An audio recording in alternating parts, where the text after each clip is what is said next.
Magandang umaga po sa ating lahat or good evening sa iba nating mga kasama dito sa gawain. Tayo po ngayon ay mag-aaral ng Empowering Forerunners at ang ating pong title sa araw na ito ay Carriers of God's Presence.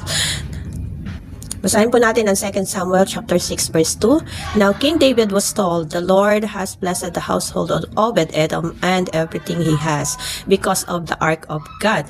So David went to bring up the ark of God from the house of Obed-Edom to the city of David with rejoicing. Basahin po natin sa Tagalog. May nagbalita kay Haring David na pinagpalang mabuti ni Yahweh si Obed-Edom. Ito'y ikinagalak niya kaya kinuha niya ang kabanantipan at dinala sa Jerusalem. So ano ba ang Ark of the Covenant? So let me just show you the illustration or the image of the Ark of the Covenant. So this is the Ark of the Covenant. Ito po ay yari sa acacia wood. So ito po ay merong mga ginto sa loob at sa labas. Yung yari niya pa yung kanyang pagiging box. Ito po ay nabalutan ng ginto. Meron sa loob, meron din po sa labas. At yung pinakatakip po niyan, no, itong nasa ibabaw na ito, yan po ay yari po sa ginto. At sa ibabaw ng takip niya, meron namang dalawang cherubim. So, let me just show you the illustration or the image of cherubim. So, ito po yung cherubim at meron po siyang ulo ng tao at meron po siyang katawan ng isang leon at meron po siyang pakpak ng isang agila. Yan, meron siyang apat na mukha, no, na nasa iba't ibang side. East, west, north, south. At meron din po siyang multiple wings. Itong wings na ito ay nagka-cover sa kanilang mga katawan. And sabi ko nga sa inyo, meron silang mukha ng tao at katawan po ng isang lion. At sila po ay guardian of sacred spaces like yung Garden of Eden. At ito pong Ark of the Covenant. Sa loob naman po ng Ark of the Covenant, ang makikita natin ay mga Aaron's rod, yung ginamit ni Aaron na kahoy, no, na tungkod. And then the pot of manna and the Torah. Yung Torah, yun yung Genesis, from Genesis to Deuteronomy. So ano po ba ang sitwasyon dito sa 2 Samuel chapter 6? Si Haring David, inutusan niya yung mga alipores niya, yung mga kawal niya, ano, na kunin nila yung Ark of the Covenant. Kasi nandoon ito sa bahay ni Abinadab. So, sino ba si Abinadab? Siya ay pinagkatiwalaan ni Haring David that time patungkol sa Ark of the Covenant. Siya yung nagtatago nito. At anak po siya ni Jesse, isa sa mga kapatid ni Haring David. Actually, si Abinadab ay dapat sana, no, siya yung hahalili kay Haring Saul kasi siya yung present ni Samuel kay God. Kaya lang, hindi ito tinanggap ni God eh. Mas pinili ni God si Haring David. Ang nangyari po, natalisod yung baka. At accidentally, nahawakan ito ni Uza. So, sino si Uza? Anak siya ni Abinadab. Ibig sabihin, pamangkin ito ni Haring David. So, accidentally, nahawakan nga, no, ni Uza yung Ark of the Covenant at kinagalit iyon ni God. Puro that time, si Uza ay hindi siya clean. Meron nagawang kasalanan kasi bawal mong hawakan kung ano yung mga inalay sa Lord na mga bagay eh. Ito kasi ay holy. So, ang pwede lang humawak dyan is mga priest or mga kinatawan ng Levites na nakaatang doon sa Ark of the Covenant. So, dahil nakita ni David na delikado palang hawakan yung Ark of the Covenant, ano. So, anong ginawa niya? Pinagkatiwala niya muna ito sa bahay ni Obed-Edom. At 3 months na nandoon yung Ark of the Covenant. Tandaan po natin, ang laman ng Ark of the Covenant is the Torah or the Law of Moses. So, doon sa ating key verse, nasa verse 12 na po tayo. Nabalitaan ni Haring David ito, no? Na sabi niya, uy, alam mo ba na yung magmula nung nailagay yung Ark of the Covenant doon sa bahay ni Obed-Edom, na-bless talaga sila, as in, dumami yung kawan nila, lumago yung kanilang mga ari-arian. At nang malaman ito ni Haring David, kinuha na niya yung kaban ng tipan or the Ark of the Covenant at inuwi na ito sa Jerusalem. So, nung nasa Jerusalem na yung Ark of the Covenant, doon sila nagkaroon ng celebration. Maganda talagang celebration, parang fiesta, no? May mga trumpet, no? May mga sayawan, as in rejoicing talaga na naiuwi na yung Ark of the Covenant doon sa Jerusalem at wala namang nangyaring aberya na. So, dito sa ating pinag-aaralan, nakita natin that when God's presence is with us, everything changes. Yung takot, nawawala, no? Nagkakaroon tayo ng faith sa Lord. Yung sorrow, nagiging into joy kasi nagsayawan talaga sila, no? Kasi nandun na yung Ark of the Covenant. And na-experience ng tao yung blessing kapag andun talaga yung presence ni God sa buhay niya. Kasi, ang Ark of the Covenant, again, this is a symbolic God's presence in our lives. Now, pag-aralan natin ngayon yung tatlong bagay, ano yung dinudulot ng Ark of the Covenant. Again, what is the Ark of the Covenant sa presence natin ngayon or sa panahon natin ngayon? This is actually the word of the Lord. And who is that? Jesus Christ. Diba? Sa John chapter 1 verse 1 hanggang, sige, sunod-sunurin na lang natin, okay? Nang pasimula ay naroon na ang salita. Ang salita ay kasama ng Diyos at ang salita ay Diyos. So, yung word mismo, si God yun. Tandaan po natin na ano ang laman ng Ark of the Covenant? Word ni God. Yung kanyang commandment, nandoon, yung Torah. No? Verse 4. Nasa kanya ang buhay at ang buhay ay siyang ilaw ng sangkatauhan. Nagliliwanag sa kadiliman ng ilaw at hindi ito nagapi kailanman ng kadiliman. So, yung salita mismo ay si Jesus Christ, base kay Juan. At itong salita na to, ito ang nagbibigay buhay sa tao. Kagaya ng Ark of the Covenant noong unang panahon. Ito yung nagbibigay ng magandang buhay sa isang tao. Ang salita ng Diyos, tandaan po natin, kapag wala yan sa buhay mo, hindi ka talaga magiging successful sa buhay na ito. But, if the Word of God, yung salita ng Diyos, nasa buhay mo, tandaan niyo po, ibibless ka ng Lord kasi meron kang panuntunan sa buhay. Kagaya po ng sabi sa Psalm or sa Awit 119, chapter 119, verse 105. Your word is a lamp to my feet and a light to my path.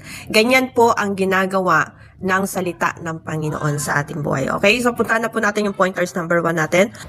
The presence of God brings blessing and life. Yan po yung ating puntos number 1. So when the Ark of the Covenant, the symbol of God's presence, stayed in Obed-Edom's house, everything he had prospered. Everything, sabi lahat ng meron siya. Yan man ay pananim, yan man ay mga animals, lahat po yan ay pinagpala ng Lord. At hindi lang yan, maging ang kanyang mga pamilya, mga anak, pinagpala din po. Kagaya po ng sinabi ko sa Awit 119, na ito kasi yung salita ng Lord, ito ay yung magbibigay sa iyo ng direksyon sa buhay mo. Tandaan po natin na ang buhay na ito, hiram lang natin sa Lord. Siya pa din ang nakakaalam kung ano ang plano na maganda para sa ating lahat. Ngayon, kung yung plano natin, kagaya ng na-discuss natin noong Sunday, kung yung plano natin ay hindi ito naka-align doon sa salita ng Lord, mahihirapan po tayo na mag-prosper sa buhay na ito. Siguro, papansin niyo ang sipag-sipag naman natin sa trabaho, pero bakit ganon? Nagsisikap naman tayo, pero bakit parang walang pag-unlad? Kasi nga, hindi nagiging gabay ng pamilya ang salita ng Diyos. So, in order for us to have blessing in life, kinakailangan ang salita ng Diyos ang nagiging sentro ng kalakaran sa loob ng pamilya. Alam niyo, madalas ko itong binabanggit sa mga anak ko ha. Sabi doon, mga anak, sundin ninyo ang inyong mga magulang alang-alang sa Panginoon sapagkat ito ang nararapat, igalang mo ang iyong ama at ina. Ito ang unang utos na may kalakip na pangako. Madalas ko po sinasabi ito sa mga anak ko na ang mga bagay or ang buhay ninyo, magiging successful lang kayo kapag daladala nyo ang salita na ito. Which is, may pangako ang Lord na ang bawat anak na marunong sumunod sa kanilang magulang, pinagpapala ng Diyos. At pangalawa po, na lagi kong sinasabi sa kanila, always obey your leader sa church. Yung pastors ninyo, sundin nyo yan. Dahil, yan din ang sinasabi ng Roma chapter 13, na kinakailangan nating sundin sila dahil sila ay mga binigay ng Diyos. Sila ay in-establish ng Diyos. At kapag sumuway tayo, may kalaki po na kaparusahan ito. Dahil kung hindi sila susunod sa kanilang mga pastors sa loob ng church, magiging unblessed din ang life nila. So again, ano po yung ating pointers number 1? The presence of God brings blessing and life. The presence of God requires reverence and obedience. Ang sabi po sa 2 Samuel chapter 6, verse 6 to 7, base sa naikwento ko sa inyo kanina, noong accidentally, hindi naman si Uza ang may kasalanan yung hayop na may karga doon sa Ark of the Covenant, nataliso dito and accidentally nahawakan ito ng pamangkin ni Haring David na si Uza at agad-agad namatay po ito. So that time, Uza is unexpectedly, no? Siguro may nagawa siyang kasalanan that time, kaya hindi niya akalain na mahawakan niya. Siguro sa sobrang taranta niya lang naman yun, no? Kaya lang, pwede kasi natin sabihin, hindi, na ano lang naman siya, nataranta lang siya, bakit naman ganun si Lord, napakasama naman ng ating Panginoon, bakit naman ganun, unfair, di ba? Pwede na. Base kasi sa law, no? Ang dapat nasa paligid lang ng Ark of the Covenant ay mga priests and Levites. Eh, hindi naman priest si Uza. Bakit nandun siya sa paligid ng Ark of the Covenant? Dito pa lang sumuway na Eh siguro, nung time na yon nagbibida-bida itong si Uza, no? Siyempre nga naman, pamangkin ng hari. Di ba? Usually naman, kapag may kapangyarihan yung kamag-anak mo, ikaw din bida-bida Parang ikaw na rin yung, yung kamag-anak na makapangyarihan. So, that time, si Uza, no? Siguro na rin yun ng Lord, will na rin ng Lord yun, inallow na rin ng Lord yun, upang ipakita sa maraming tao, the next time around, huwag kayong susuway. Pagka sinabi ko, ako nagre-represent kunwari ako si God. Pag sinabi ko na ang mga nakapaligid lang dapat sa Ark of the Covenant ay mga priests and Levites, huwag kayong maghahalo doon ng hindi holy. Kasi ang mga priests and Levites, tinatagurian po silang mga holy people. Hindi sila pwedeng humawak ng mga maruruming bagay. Hindi sila pwedeng humawak ng mga kahit na anong mga magpaparumi sa kanila or gagawa ng kasalanan or whatever na gawin nila na magpaparumi sa kanila. Kaya nga pati ang damit nila all clean yan. Malinis na malinis, walang bahid ng dungis. At talagang organized na organized dapat sila. Ganun po ang priests and Levites. At that time, Uza is not belonging to the Levites as well as the priest. Kaya, nung time na yon na malapit siya sa Ark of the Covenant, doon pa lang lumabag na Doon pa lang may disobedience na. Tandaan po natin, ang Lord natin ay more on sa obedience siya kaysa sa yung ginagawa mong paglilingkod. So, sabihin na natin that time si Uza hindi bida-bida. No? Baka kasi sabihin naman, si Pastora naman, napaka-negative thinker naman. Hindi ba pwedeng si Uza nandoon lang to protect yung Ark of the Covenant? O sige, sabihin na natin nandoon siya to protect. Kaya lang kasi, tandaan po natin, ang Lord ay more on sa iyong pagsunod sa kanyang salita. Kapag meron kang isang bagay sa salita niya na nilabag mo, na hindi mo sinunod, asahan mo po, disobedience yun. Even if it is partial disobedience, still disobedience pa rin siya sa Lord. Ang Diyos natin, mas higit siyang tumitingin kung paano mo carefully sinusunod ang instruction niya. Word by word, step by step. Ganun po ang ating Panginoon. And, sabi ng Lord, anything na holy, na inoffer sa Kanya as holy, dapat holy din ang pagtingin natin dito. Huwag natin basta-basta tinitingnan siya na baliwala lang. Let me give you an illustration. Again. So let me just read you Leviticus chapter 27 verse 28. Lahat ng lubos na inalay kay Yahweh, maging tao, man ito, hayop, o minalang lupa, o mga ari-arian, ay hindi ito maaring tubusin ni numan or ipagbili sapagkat iyon ay ganap na sagrado sa kanya. Verse 30, lahat ng ikasampung bahagi, binhi man ito, bunga ng pananim, mga hayop man ito ay nakalaan kay Yahweh. Ang 10 bahagi ay para kay Yahweh. So nakita niyo po ito mga kapatid. Sometimes yung 10% tithes natin, ano sabi ng Lord? Yung 10% na yan, that is a holy thing na dapat inaihahandog sa Panginoon. At ito ay para kay Lord. Hindi mo dapat ginagastos, hindi mo dapat ipinagbibili. Ano sabi dyan? Ang linaw-linaw naman po ng sabi ng Biblia. Hindi ito pwedeng angkinin ni numan. Hindi ito pwedeng ipagbili. Hindi ito pwedeng tubusin. Dahil ito ay para kay Yahweh, nakalaan lamang para kay Yahweh. Kaya kapag ginalaw mo yung 10% tithes niya, hindi ka talaga i-bless ng Lord. Mark my word. Kaya bakit mahirap ang buhay? Nagtatanong ka, no? Pastor, bakit ganun? Ang hirap-hirap naman ang buhay namin. Kasi nga, meron tayong bagay or salita na binitawan ng Diyos na hindi natin nasusunod. Tandaan niyo po, ang nagsasalita sa Leviticus chapter 27 verses 28 to 30 ay ang Diyos nating si Yahweh. Anong sabi po dyan? Lahat ng mga bagay na inalay na kay Lord, yan ay sagrado, holy thing. So, hindi lang po ang tao ang tinatawag na holy. Maging ang mga bagay-bagay na ibinibigay or inihahandog sa Panginoon, yan po lahat ay holy. Kaya nga, mga kapatid, ang salita ng Lord, kagaya ng pointers number 1 natin, nagbibigay ito ng blessing at buhay sa atin. Now, ang kasunod nito, dapat ginagawa natin ito. Kasi holy ang salita ng Lord. Therefore, kapag hindi natin carefully sinunod ito, yung holiness niyan ay nawawala sa buhay natin. Therefore, kapag hindi tayo holy, hindi tayo nagiging pleasing sa Lord. Hindi tayo nagiging kaaya-aya sa Lord. At kapag hindi tayo naging kaaya-aya sa Lord, sa tingin nyo ba ibibless ka ng Lord? Hindi po. Kasi bakit? Hindi ka kaaya-aya eh. Bakit ka ibibless ng Lord? Ang binibless lang ng Lord is yung kaaya-aya sa Kanya. Kaya nga, ang salita ng Diyos, hindi ito yung pinakikinggan lang natin every Sunday, every training, every empowering forerunners. Hindi ganon. Ang salita ng Diyos, every day dapat nating carefully ginagawa. Carefully sinasang-ayunan. Carefully tinutugunan.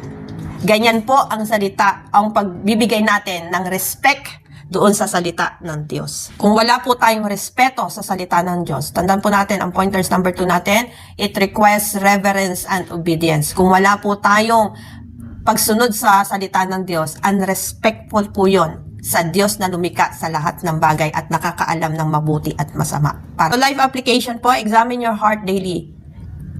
God's presence dwells in purity, humility, and surrender. Kung hindi po tayo marunong sumunod sa Panginoon, kung wala tayong pagpapakumbabang loob na siya yung masusunod sa buhay natin, yung salita niya ang nasusunod sa buhay natin, wala tayong pagsuko sa ating buhay, hindi natin isinusuko ito in alignment doon po sa salita ng Diyos, wala pong mangyayari sa buhay natin. Tandaan po natin yan, mga kapatid. Marami na akong kilalang Kristiyano na hindi nagbibigay sa Panginoon, hindi po na-bless talaga. Sino lang yung nabibless? Yun talagang tapat, nagtitiwala at sumusunod sa salita ng Panginoon.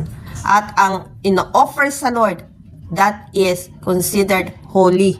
Kaya dapat sinusunod natin, no? Huwag po tayo yung madamot, kasi hindi naman naging madamot ang Diyos sa atin eh. Pero tayo, maramot tayo sa gawain ng Lord, di tayo nagbibigay. Amen? May katotohanan? Wala. Meron. Kasi, iilan lang po sa inyo ang nagbibigay. Sa totoo lang po. Yung iba pa, kaya ayaw dumadalo sa mga gawain. Alam niyo kung bakit? Kasi may pagbibigay. May pagsasakripisyo. Ang tao kasi, puro pakabig eh. Ayaw nila talaga yung nagbibigay. Ayaw nila yung nagbibigay ng serbisyo sa Panginoon. Ayaw nila yung nagsiserve sa kanyang kapwa. Ayaw niya nun. Gusto niya laging siya ang siniservan. No? Gusto niya siya yung laging kinikater. Siya yung sinasabihan ng lagi ng comfort. Siya yung inaalo-alo. Siya yung pinapansin-pansin. Lagi. Ganyan ang tao. Pero sa Panginoon, hindi po ganun. Dapat ikaw ang nagbibigay. Kasi binigay na ng Diyos ang kanyang buhay sa iyo. Sapat na yon. Wala nang ibang higit na magandang pwedeng ibigay sa iyo ang Lord maliban sa ibigay niya ang kanyang buhay. At naibigay niya na yon sa pamamagitan ni Hesukristo. At tayo naman, no, puro pakabig, wala man lang tayong binibigay sa Panginoon. Amen? Ang saklap po nun para sa Panginoon. Ang tawag dyan, unrespectful. Hindi tayo marunong rumispeto sa salita ng Diyos. At pangalawa, wala tayong pagsunod. Disobedience po tayo. Ang tawag po dyan ni Propetang Samuel, idolatry at witchcraft. No? Hanapin nyo na lang po yan, no? Sa 1 Samuel chapter 15 verse 22 na kung saan sinabi ni Prophet Samuel doon, ang disobedience ay pagre-rebelde sa Lord. At ito po ay idolatry. Pag-worship po sa ibang Diyos. Kasi hindi ka marunong sumunod sa Lord eh. At ito po ay considered also as witchcraft, pangkukulam. Amen? So, pointers number 3 na po tayo. The presence of God is carried through worship. So David danced before the Lord with all his might as the ark entered Jerusalem. True carriers of God's presence are worshipers in heart. Diba? Doon sa binasa natin kanina, no? Yung kwento ko sa inyo, na after na maiuwi sa Jerusalem, yung Ark of the Covenant, nag-rejoice si Haring David. Nag-worship siya sa Lord. Nag-offer siya sa Lord ng mainam na offering. Diba? Yung 10% niya, siguro mas higit pa yung binigay niya na offering doon sa templo ng Lord nung nailagay na doon yung Ark of the Covenant. Kasi bakit to ginagawa ni Haring David? Kasi iniisip niya na ibalik na sa wakas yung napakahirap ibalik. Kasi 'di ba, nahawakan ni Uza. Diba? Namatay siyang bigla. Ang hirap nun. Kaya nga sabi ni Haring David, hindi ko may uuwi sa Jerusalem itong Ark of the Covenant. Siguro ng time na yun, niisip-isip ko lang wala pa siguro yung mga Levites at saka yung mga priest. Kaya siguro andoon din si Uza sa paligid. So siguro napagtanton-tanton niya na wala yung mga Levites ko at saka yung mga priest ko. Kasi galing sila sa labanan So pagka galing ka sa labanan, di ba? Wala doon yung mga priests and Levites. Kasi kinuha nila yung Ark of the Covenant doon sa mga Palestinians na kumuha doon sa mga Amalekita. So, nung natalo nila yung mga Palestinians, nakuha na nila yung Ark of the Covenant. Kaya lang, that time, walang priests and Levites. Hindi kasi pwedeng pumunta ang priests and Levites sa labanan dahil puro dugo-dugo doon Bawal silang humawak ng mga dugo. Especially dugo ng mga tao, ng mga unclean. Kasi pumapatay sila So, bawal sila doon. Kaya, ang akin pong idea dito, kung bakit walang priests and Levites at nandoon lang sila Uza, kasi galing nga sila sa labanan. No? Kaya siguro nag-antay pa si Haring David na makauwi muna sila ng Jerusalem para nang sa ganon, maglinis muna yung mga priests and Levites at dalhin niya doon sa lugar ni Obed-Edom para makuha na nila yung Ark of the Covenant. So, natuto na si Haring David At nung maibalik na nga nila, from Palestine to bahay ni Abinadab to bahay ni Obed-Edom naibalik na sa Jerusalem sa wakas. 'Di ba? Kasi alam mo 'yon, pag wala talaga yung presence ng Lord sa buhay mo, sa pamilya mo, ang hirap po talaga kumilos. Ihin mo na patawa-tawa ka, pero deep inside po may longingness. Pag wala si Lord sa buhay mo, yung hindi ka nakakapag-serve sa Lord, mapapansin mo yun yung hindi ka man lang nakakapagsimba, mapapansin mo po yun, yung wala kang mga pag-aaral na nakukuha sa Panginoon. Pansinin nyo po lang. Talagang yung life parang boring, yung life parang unpeaceful, laging may gulo, etc. etc. Walang blessing na pumapasok. Unlike kapag andyan po yung presence ng Lord, andyan yung salita ng Panginoon sa buhay po natin, tandaan nyo po, may blessing, may joy, may peace sa loob po ng tahanan. At, siyempre, pagka ganyan, success po matatawag yan. Marami kang pera, no? Kasi ang tingin ng tao sa success is yung marami kang pera, marami kang property, marami kang wealth. Marami kang ganon. Pero, pamilya mo naman, no? Hindi maganda ang kinatutunguhan. Walang peace sa loob ng bahay. Lagi kayo may away. No? Kanya-kanya kayo. Hindi pa rin po. Hindi pa rin matatawag na success yun. Kaya marami pa rin nagpapakamatay ng mga mayayaman ng mga popular. Kasi wala yung presence ng Lord sa buhay nila. Wala kasi yung salita ng Diyos. Hindi nadadala sa bahay nila. Kaya kapag ang salita ng Lord nadadala sa bahay, no, nagpapa-open kayo ng Bible study, at nag-aaral-aral kayo doon ng salita ng Panginoon sa pamilya nyo, tandaan nyo po ito, walang nasasayang po kapag nagpa-open kayo ng Bible study sa bahay ninyo. Pag nadala yung presence ng Lord doon, nabibless po. May dati akong miyembro sa Tala. Alam niyo kung ano lang ang tabing ng kanilang bahay? Tarpaulin lang po. Pero maluwag yung kanilang paligid. Mabaho nga lang kasi kanal. Siyempre, alam niyo naman yung sitwasyon ng mga nasa squatter, di ba? Pero nung sabi ko, pwede po bang ipagamit niyo yung bahay niyo? Hindi ko po kilala itong na to. Pero meron akong youth na inaalagaan noon na anak nung may-ari nung lugar. Ay ko, pwede niyo po ipagamit itong bahay niyo para po pagdausan ng gawain ng Panginoon. Nag-oo naman. Pero sa tuwing pupunta kami doon, lasing po yung tatay. At yun nga, pero nagdadaos kami ng gawain. Hindi naman niya kami pinakikialaman. Nakikinig naman din. Alam niyo, kalaunan, yung tagpi-tagping bahay nila, naging bato na po ang paligid nun. At yung bahay nila, ang ganda-ganda na po. Na-bless din talaga. Kaya lang, magmula nung ako yung nag-Saudi, at si Pastor Adrian na ang pumalit sa akin. Siyempre, lalaki, puro mga babae yung mga nandoon. ayaw na nung asawang lalaki na nagpupunta doon si Pastor Adrian. Kaya napasarap po yung gawain ng tala eh. Nalungkot ako kasi ganun ang nangyari, no? Pero yun nga, na-bless na sila. Pero ngayon, unblessed na uli. Kaya kung titingnan natin mga kapatid, kapag ang salita ng Diyos, ang presence ng Lord, nandoon sa bahay, nasa pamilya, kaya mapalad kayo. Nakakarinig kayo ng gawain ng Diyos sa inyong tahanan. Biruin nyo, no? Ang lalayo ninyo. Pero na-reach out po kayo sa pamamagitan ng online services natin, online activities, online Bible study, online training natin. Kaya mapalad po kayo. Huwag niyo pong sabihin na, ano ba yan, nakakatamad naman, may Bible study na naman. Huwag po. Pag ginawa po natin yun at inisip natin yung ganung bagay, nagiging unrespectful po tayo sa salita ng Panginoon. Hindi natin ginagalang yung salita ng Lord. Akala ba natin yung pagtatampo-tampo natin, hindi mo nadadalo ng gawain, etc. etc. Akala po ba natin nakakatulong yan sa atin? Hindi po. Yan po ay pagiging unrespectful sa salita ng Diyos. Kaya hindi ka pa rin ibibless ng Lord kahit anong gawin mo sa buhay mo. Okay? Kasi meron kang isang taong hindi nasunod. Yung leader niya na inatang niya para sa iyo. Okay? So, yan lamang po. Life application, make worship your lifestyle. Kagaya ni Haring David, nag-worship siya sa Panginoon, di ba? Kasi dumating na yung presence ng Lord.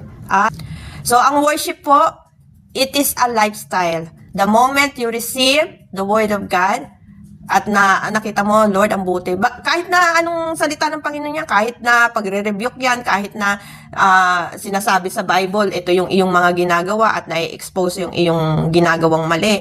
Sige lang, sunod lang. No? Mag-rejoice ka pa din. Kasi ang taong nagre-rejoice, kagaya nga ng sinabi ko sa inyo, magmula nung dinala yung salita ng Lord doon sa bahay nung kapatiran na yun, umunlad sila eh. Kasi buong puso nilang tinanggap yung salita ng Diyos. Hindi po na, ano ba yan? Bakit ang dami-daming bahay dito? Bakit bahay pa namin? Hindi sila naging ganon. Kundi buong puso talaga. As in, pagka pumupunta ako doon, kahit mahirap po sila, nag-o-offer sila ng pagkain. Sa totoo lang. Nung nawala ako, nawala na rin po sila. Doon ako nalungkot eh.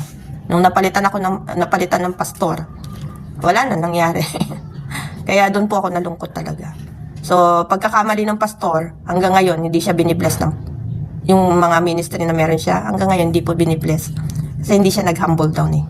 So, in conclusion, God is calling us not just to visit His presence, but to carry His presence everywhere we go. Like Obed Edom, our homes, families, and ministries can be blessed when we host God's presence with reverence and joy.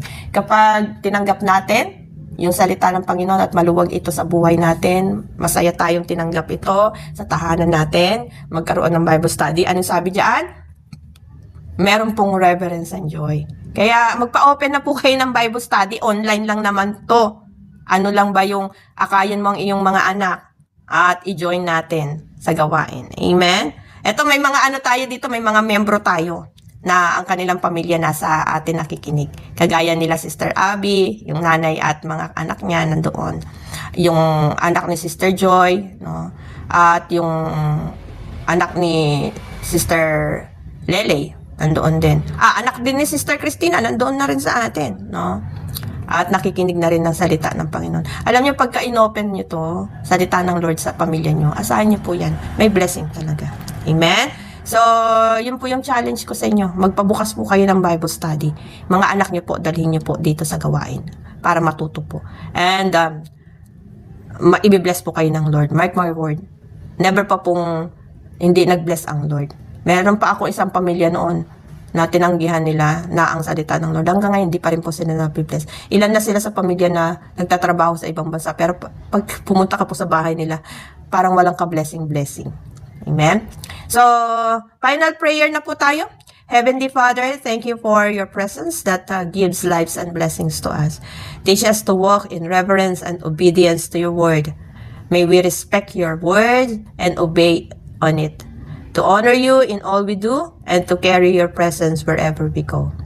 Let our homes, our church, and our nation experience your glory through your word and through us.